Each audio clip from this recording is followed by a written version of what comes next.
Hi everybody, it's Claire. Welcome back to my channel. I'm so excited you're here. Today is a very special video because it is my 8-year anniversary on YouTube. God, I feel old right now. I thought I would do a look that is one of my all-time favorites for you guys to celebrate. So thank you guys so much for being here with me and just being there for me for so long. I love you guys, and let's go ahead and get into the tutorial. So I've been all about this CoverFX custom infusion drops to start my skin. It makes a huge difference for the foundation. It's amazing. And the trick I've been doing to start my eyebrows off on the right foot is applying some concealer around them. This is just the Makeup Forever concealer palette in a lighter shade, and I just sculpt around the brow to really chisel it out. Then I've been taking my Dipbrow by Anastasia Beverly Hills in dark brown.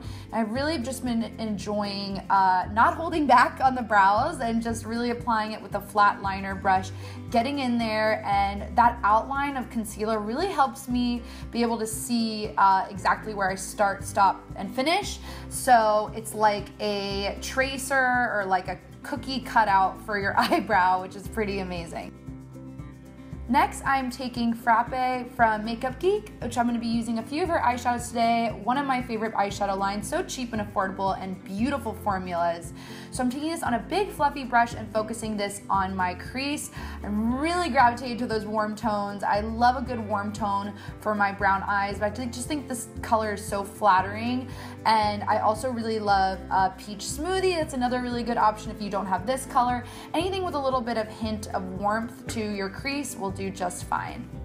I chose a slightly deeper shade than Frappe. This is Cocoa Bear, another one of my favorites, on a more tapered brush. So we're just building up that color slowly, and now I'm focusing it more so on the outer corners of my eyes, and I just love these two shades next to each other, really going in small circular motions, and nothing else has been on this brush. I think that really makes a big difference when your brushes are clean.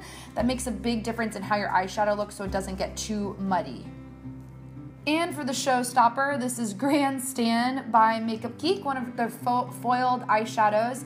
And I did wet my brush a little bit to enhance the eyeshadow pigment even more. And just look how beautiful this color is. All of you need it. It's so gorgeous. I love this with cool tones and with warm tones. You just really can't go wrong. And I'm really just packing it on to my lids and inner corners. Next, I'm going into a MAC eyeshadow. This is Embark, one of my all-time favorites, and I'm taking it on an even more dense brush. So as you can see, I start out with the fluffiest brush, now we're going to a more dense brush. The darker the color, I like to go with smaller brushes to have more control. So I'm just focusing it on the outer V, almost doing like a greater than or less than sign, depending on which eye you're working on, and then just blending that out with a clean blender brush. Now I'm taking Anastasia Beverly Hills foundation stick in Natural, and by no means is this foundation stick natural. It's definitely full coverage, especially to help me with my acne scarring. It really does a good job covering. This color also is fitting me really well, matches to my neck right now, and I'm using the Real Techniques Beauty Blender sponge, damp of course, and buffing that in. Then I'm taking the CoverFX foundation in G80. You guys have been seeing me use a cream foundation that's a few shades darker than my skin tone to outline my contour, and this has been amazing for my dry skin. Highly recommend it as a technique to get that contour laid out. And then I do go in with a little bit of Laura Mercier Secret Concealer in number 2 underneath the eyes, and then I layer that with a little bit of the Natural Concealer by LA Girl Cosmetics for a little bit of brightening under there. Then I just took my beauty blender and buffed out first the darker areas where the contour is first on a section of the sponge, and then after that I'm going to go in and buff out the concealer areas. So I like to separate the two so that it doesn't get all muddy and that you're keeping those colors in their respected areas. I took a little bit of the Laura Mercier translucent powder to bake, and make sure when you be careful when you're baking. I accidentally baked on top of concealer that was not pushed in yet, so you want to make sure you take care of that step by step. Makeup is very tricky sometimes. And I just set the rest of my face with that translucent powder and dust away the excess bake powder underneath. I have also been loving using the Laura Mercier powder in number 2 as my bronzer. It is so much more natural than going in with a straight hard looking bronzer. I just love the softness to this.